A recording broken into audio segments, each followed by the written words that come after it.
Chapter 17. The next morning, a Saturday, Dad was already dressed and setting the breakfast table when Kelly and I came downstairs. We were yawning and droopy and sleepy-eyed. I know I hadn't slept much, and I bet Kelly hadn't either. "Listen, Dad," I started, but he raised a hand to silence me. "No time for any discussions this morning," he said. "I'm having an important breakfast meeting here. I asked Lucy to set up your breakfast on the patio by the pool. Lucy is our housekeeper. She has her own apartment in the guest house on the other side of the swimming pool." "Who's coming?" I asked, yawning. "Simon Benedict," Dad said. "He's the exec producer of my last 4 films. Know what that means? It means he puts up the money. He pays for everything." "So you want to impress him," Kelly said. She picked up a fork and tore it between her fingers. Dad took the fork from her and returned to the napkin he had been placed on. "I don't have to impress Simon," he said. "We've known each other for a long time, and I made a lot of money for him." Dad smiled. "But I do want to stay on his good side." Kelly and I made our way to the patio. "Dad does want to impress this guy," Kelly whispered. "He never makes breakfast for anyone here at the house." I followed her out the back door. It was a beautiful, warm, cloudless Los Angeles morning. The trees shimmered on the hills around our house, and the air smelled sweet like flowers.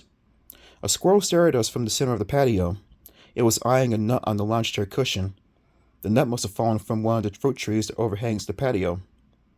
The pool glistened like silver, reflecting the morning sun above us. I turned when I saw a shadow caught my eye. A slender, blue-black shadow at the edge of the house. I grabbed Kelly's shoulder. "Look!" We both gazed at the 2 dummies.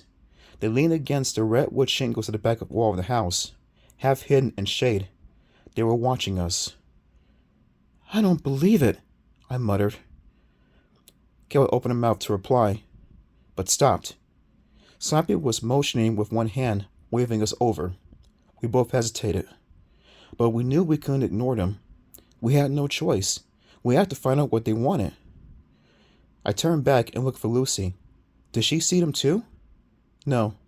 Lucy had put out our breakfast on the glass tube by the pool and had gone back inside. I took a deep breath and led the way toward the dummies. When we came close, they grabbed us by the arms and took us out of sight, around to the side of the house. "What are you doing out here?" I demanded, jerking my arm free. "What do you want?" "Do you want us to leave?" Slappy rasped, his glassy green eyes reflecting the sun, making him appear on fire. "Do you want Snappy and me to leave? I'll tell you how you can do it."